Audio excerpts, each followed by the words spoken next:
एक बच्चा अपने दादाजी के साथ एक रूम में बैठा था। दादाजी अपने रॉकिंग चेयर पर बैठे थे। वो रॉकिंग चेयर जिसमें बैठकर आगे पीछे होते थे, तो वहां पर दादाजी आराम से बैठ रहे थे और अपने रॉकिंग चेयर में झूल रहे थे, थोड़ा आगे थोड़ा पीछे।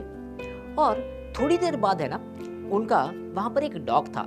उस डॉग ने थोड़ा सा चिल्लाना शुरू किया और दादाजी को लगा, हैरान हो गए कि क्या हुआ। तो उन्होंने आसपास देखा और फिर उन्होंने देखा कि कुत्ता चिल्ला रहा है और अपने वो चुप बैठ गए। तो फिर उन्होंने वापस अपनी रॉकिंग चेयर पे झूलना शुरू किया। थोड़ी देर बाद फिर वैसे ही हुआ, फिर कुत्ते ने जोर से चिल्लाया, फिर दादाजी रुक गए, उन्होंने देखा कि क्या हुआ, फिर कुत्ता चुप बैठ गया और फिर उन्होंने वापस रॉकिंग शुरू कर दिया। ऐसा 3-4 बार होने के बाद में तब बच्चे ने सवाल पूछा, दादाजी ये हो क्या रहा है, ये बार बार क्यों चिल्ला रहा है? और दादाजी ने पूछा, मुझे भी नहीं समझ में आ रहा है, तुम्हें कुछ समझ में आ रहा है क्या? बच्चे ने कहा, नहीं दादू, मुझे भी कुछ समझ में नहीं आ रहा है।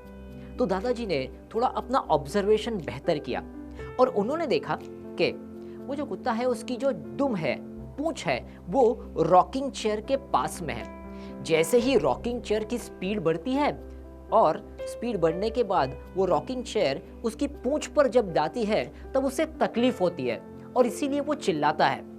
और यही बात उन्होंने बच्चे को बताई।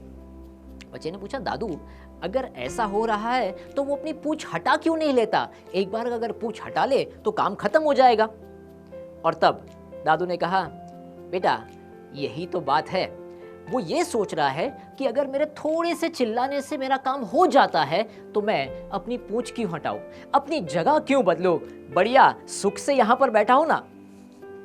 एग्जैक्टली, इंसान भी तब तक एक्स्ट्रा एफर्ट नहीं लेता, मेहनत नहीं करता कुछ एक्स्ट्राऑर्डिनरी अचीव करने के लिए, जब तक छोटे मोटे चिल्लाने से उसका काम हो जाता है।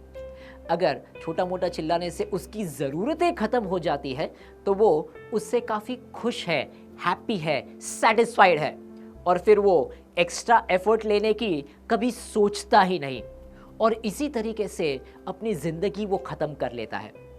वैसे तुम देखना चाहते हो बच्चा कि दुनिया में सबसे ज़्यादा टैलेंट कहाँ पर भरा हुआ है?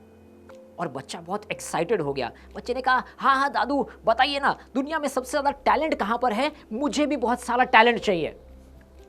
और तब दादू ने कहा, ओके चलो तैयार हो जाओ, मैं तुम्हें वहाँ पर लेकर जाता हूँ जहाँ पर दुनिया का सबसे ज़्यादा टैलेंट छुपा हुआ है।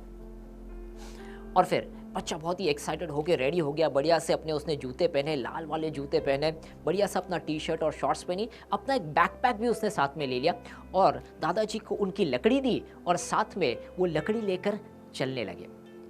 बात करते करते दादाजी उसे एक जगह पर लेकर आए, वहाँ पर एक्चुअली मुर्दों को दफनाया जाता था। और तब दादाजी ने कहा कि ये दुनिया की सबसे बड़ी, सबसे ज़्यादा टैलेंटेड जगह है।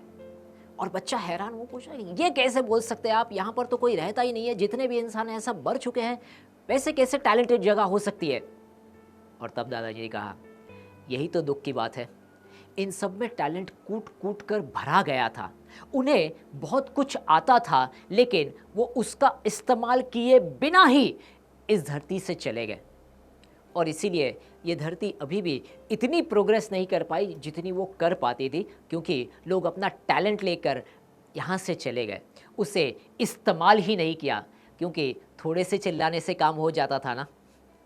और उस दिन बच्चे की दुनिया की और ज़िंदगी की सबसे बड़ी सीख उसे मिली कि मेरा टैलेंट मुझे निखारना है और सिर्फ निखारना ही नहीं है, उसे इस्तेमाल भी करना है।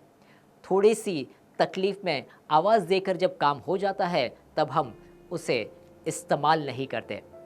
दोस्तों, अपने आप से ज़रा हम लोग इनवर्ड होके पूछते हैं, एग्जैक्टली मैं अपने टैलेंट को पहचानता हूँ क्या? दूसरा, ये इम्पॉर्टेंट सवाल है जिसका आंसर इज़, मैं अपने टैलेंट को अच्छे से इस्तेमाल कर पा रहा हूँ या नहीं? और तीसरा, ऐसी कौन सी जगह या ऐसे कौन से लोग होंगे जिन्हें मेरे टैलेंट की वजह से कुछ बेनिफिट होगा? इन 3 सवालों के जवाब ढूंढना आज ही शुरू कीजिए, क्योंकि यही आपको अपनी ज़िंदगी का एक्चुअली विजन, मिशन, गोल बनाने में मदद करेगी। एंड दैट्स व्हाई आई से, विजन के बिना लाइफ इज़ फेलियर। अपनी ज़िंदगी को वेस्ट करने का सबसे बढ़िया तरीका यही है, बिना विजन के जी लेना। आप तो ऐसी गलती नहीं कर रहे हैं ना? दोस्तों, मुझे पता है कि इसमें की आइडियाज़ आपको काफ़ी अच्छी लगी है और आपको पता है कि ये वीडियो आप जिसको भेजेंगे उसकी वजह से उसका बेनिफिट ही होने वाला है। तो अपने आप को रोकिए मत, उन 10 लोगों को, 20 लोगों को ज़रूर ये वीडियो का लिंक भेजिए जिनका आप भला चाहते हैं और आप चाहते हैं कि उसकी वजह से बहुत बड़ा बदलाव इस दुनिया में आए। मिलते हैं नेक्स्ट वीडियो में।